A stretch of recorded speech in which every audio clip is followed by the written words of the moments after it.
हाँ तो बच्चों, आज का जो हमारा टॉपिक है उसका नाम है पोटेंशियल ग्रेडियंट। जैसा कि हमने 11th क्लास में ग्रेडियंट के बारे में किया था। ग्रेडियंट एक ऐसी टर्म है बेटा जो हमें रिलेशन देती है या किसी क्वांटिटी का चेंज होना किसके अनुसार, डिस्टेंस के अनुसार, वो टर्म क्या बन जाती है, ग्रेडियंट। तो पोटेंशियल ग्रेडियंट भी हमारे पास कुछ वैसा ही है। डिस्टेंस के साथ पोटेंशियल में कितना चेंज आएगा, that term is known as potential gradient. मतलब कुछ इसको ऐसे समझा जा सकता है। सपोज करो आपके पास ये क्या चार्ज है, चारों तरफ बेटा उसका क्या इलेक्ट्रिक फील्ड है। जब हम किसी चार्ज को इस फील्ड के अंदर एंटर करवाते हैं तो ए पॉइंट पर लेकर आए तो हमारे पास बेटा पोटेंशियल कितना एज्यूम किया हमने, वी। फिर आगे और चलेंगे, बी पॉइंट पर आ गए तो हमारे पास बेटा पोटेंशियल कितना हो जाएगा भाई, वी बी। तो डिस्टेंस के साथ ये जो पोटेंशियल चेंज हो रहा है, that term is known as potential gradient. इसकी जो डेफिनेशन होगी बेटा वो हमारे पास बेटा क्या होगी, it gives us it gives us relation between E and V. E और वी में क्या रिलेशन है, ऐसी टर्म को नाम दिया जाता है बेटा क्या, पोटेंशियल ग्रेडियंट। या फिर बेटा और करके क्या लिखा जा सकता है, it is the change in potential, it is a change in potential with respect to distance या लेंथ, नोन एज बेटा क्या, पोटेंशियल ग्रेडियंट। तो डिस्टेंस के साथ या फिर लेंथ के साथ पोटेंशियल में कितना चेंज आएगा, that term is known as potential gradient. या सिंपली ई और वी के बीच में क्या रिलेशन होगा वो अभी फाइंड आउट करेंगे, उसको भी नाम दिया गया बेटा क्या, पोटेंशियल ग्रेडियंट।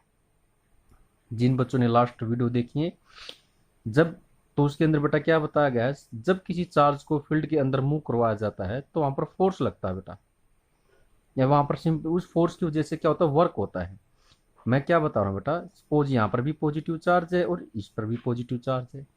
पॉजिटिव पॉजिटिव को क्या करेगा, रिपेल करेगा जैसे वो फील्ड के अंदर आएगा। और उस फील्ड के अगेंस्ट बेटा हम क्या करवाते हैं, वर्क करवाते हैं। तो मैं सिंपली क्या बता रहा हूँ, सपोज आपके पास ये चार्ज ए पॉइंट पर है, तो ए पॉइंट से अगर अगर बेटा इसको थोड़ा सा आगे की तरफ मूव करवाना चाह रहे हैं तो इस पर बेटा क्या लगाना पड़ेगा, फोर्स लगाना पड़ेगा। किसके अगेंस्ट, इलेक्ट्रोस्टैटिक फोर्स के अगेंस्ट। क्योंकि इलेक्ट्रोस्टैटिक फोर्स बेटा क्या करेगा, इस पॉजिटिव पॉजिटिव को क्या करेगा, रिपेल करेगा।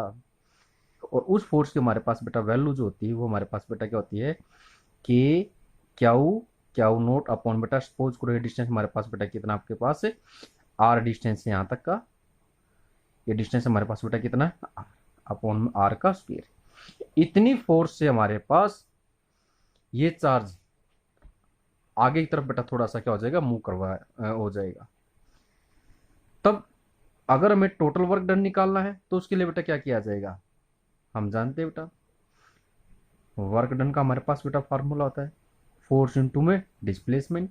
भैया तो मैंने यहाँ पर कितनी डिस्प्लेसमेंट करो बेटा, स्मॉल डिस्टेंस के साथ, डी आर के साथ। तो हमारे पास हम जानते हैं बेटा डॉट को उठाकर क्या लगा जाएगा, कोस थीटा। और थीटा की वैल्यू बेटा हमारे कितनी है बेटा, 180। लास्ट वीडियो के अंदर आपको बता दिया गया था। क्योंकि इलेक्ट्रोस्टैटिक फोर्स के अकॉर्डिंग यहाँ पर एंगल कितना बनेगा, 180। इलेक्ट्रोस्टैटिक फोर्स बेटा बाहर की तरफ, मुंह कहाँ पर करवा गया बेटा, अंदर की तरफ, तो एंगल कितना बनेगा, 180 का। तो यहाँ पर हमारे पास वर्क बेटा क्या होगा, माइनस से एफ इंटू में डी आर। क्योंकि कोस 180 में कितनी वैल्यू देता है बेटा, -1 देता है। यहाँ तक कोई डाउट?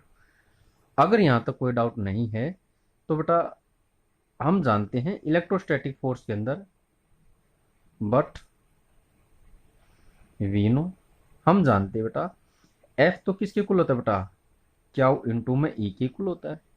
क्योंकि हमने इलेक्ट्रिक फील्ड की डेफिनेशन की थी, ई इज इक्वल टू बेटा क्या, एफ बाय क्या नोट। वहां से तो मेरे पास एफ की वैल्यू बेटा है क्या इंटू में ई। अगर इस वैल्यू को यहाँ पर पुट किया जाए तो हमारे पास बेटा रिजल्ट क्या आ जाएगा, d W is equal to minus के एफ की जगह बेटा क्या पुट करेंगे, क्या नोट इंटू में ई इंटू बेटा क्या डी आर, क्या नोट ई इंटू बेटा क्या डी आर। यहाँ तक कोई डाउट? अगर यहाँ तक कोई डाउट नहीं है तो हमारे पास रिजल्ट आ चुका बेटा, वो रिजल्ट बेटा हमारे पास क्या आ चुका है, ये इस क्याउ नोट को इस तरफ लेकर आएंगे तो हमारे पास बेटा क्या डी डब्ल्यू अपॉन बेटा क्या q naught is equal to minus के ई इंटू में डी आर। और जैसा कि आपको बताया था बेटा भाई इलेक्ट्रिक पोटेंशियल क्या होता है भाई, amount of work done in bringing a charge. अगर वर्क स्मॉल होगा तो पोटेंशियल भी बेटा क्या होगा, स्मॉल होगा। मतलब वर्क अगर स्मॉल किया है तो पोटेंशियल भी बेटा क्या होगा, चेंज इन पोटेंशियल भी क्या आएगा, स्मॉल ही आएगा। तो हमारे पास डी डब्ल्यू अपन क्या नोट को बेटा क्या कहा जा सकता है, डीवी कहा जा सकता है, change in potential is equal to बेटा माइनस के ई इंटू बेटा कितना डी आर। यहाँ तक कोई डाउट? तो हमारे पास ई की वैल्यू बेटा क्या आ जाएगी, E is equal to minus के डीवी अपॉन में डी आर है। ये आपके पास जो टर्म निकल कर आई है इसको नाम दिया गया बेटा क्या, पोटेंशियल ग्रेडियंट। क्या नाम दिया गया है, पोटेंशियल ग्रेडियंट। तो पोटेंशियल ग्रेडियंट आपको क्लियर हो गया होगा बेटा। और इसके बाद आपके पास बेटा एक डेफिनेशन और निकल कर आती है, उसको नाम दिया जाता है इक्वी पोटेंशियल सरफेस। क्या है, इक्वी पोटेंशियल सरफेस। एक ऐसा सरफेस जिसके हर पॉइंट पर पोटेंशियल की वैल्यू क्या हो, सेम हो। ये सरफेस जैसे सपोज करो बेटा आपके पास ये आपके पास एक क्यू चार्ज है, आर डिस्टेंस पर, आर डिस्टेंस का बेटा हमने क्या रेडियस लेकर और चारों तरफ एक सफियर बना दिया। इस सफियर के अंदर बेटा क्या खास बात होगी, इस सफियर की आपके पास जो डिस्टेंस है बेटा कहां से, इस सफियर के जो सरफेस की डिस्टेंस है कहां से बेटा, चार से, वो सारी की सारी बेटा क्या सेम है। देख लो आपके पास ये भी आर है, ये भी आर है, ये भी आर है, ये भी आर है, ये भी आर। तो इस सारी डिस्टेंस आपके पास बेटा क्या है, इस सरफेस से सेम डिस्टेंस पर है। तो जितना पोटेंशियल यहाँ पर होगा बेटा उतना ही पोटेंशियल यहाँ पर होगा, उतना ही पोटेंशियल यहाँ पर होगा, उतना ही पोटेंशियल यहाँ पर होगा। क्योंकि पोटेंशियल की वैल्यू हम जानते हैं क्या होती है, Q by 4 pi epsilon not और बेटा डिस्टेंस। अगर क्यू सेम है और आर सेम है तो आपके पास V1 V2 इन सभी की वैल्यू बेटा क्या होगी, सेम होगी। तो ऐसे सरफेस को नाम दिया इक्वी पोटेंशियल सरफेस। तो इसकी क्या डेफिनेशन होगी, a surface on which every point have, every point have same value of v। भाई एक ऐसा सरफेस जिसके हर पॉइंट पर v की वैल्यू बेटा क्या हो, सेम हो, तब ऐसे सरफेस को नाम दिया बेटा क्या, इक्विपोटेंशियल सरफेस। तो एक चार्ज की वजह से, एक सिंगल चार्ज की वजह से जो आपके पास इक्विपोटेंशियल सरफेस होगा उसकी शेप बेटा क्या होगी, स्फेरिकल शेप। यहाँ पर बेटा एग्जांपल के तौर पे लिख दे थोड़ा, a sphere on around a charge, around a charge is a या behave as a equipotential surface.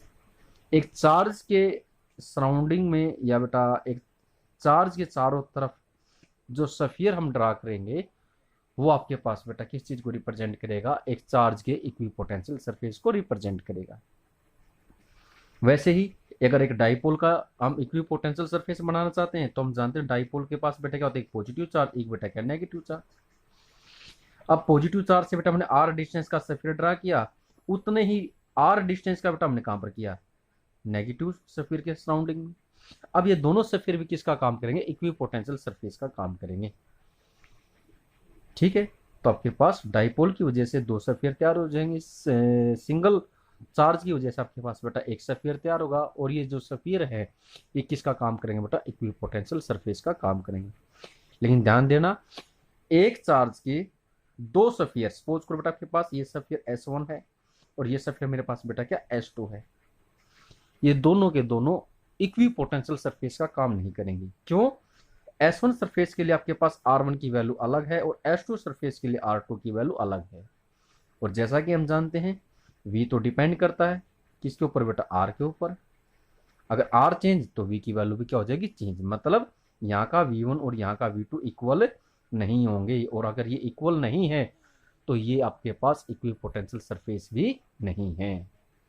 तो आप लोगों ने ध्यान रखना है, इक्विपोटेंशियल सरफेस एक ऐसा सरफेस है जिसके हर पॉइंट पर v की वैल्यू क्या होगी, सेम होगी, और ऐसे सरफेस को नाम दिया बेटा क्या, इक्विपोटेंशियल सरफेस।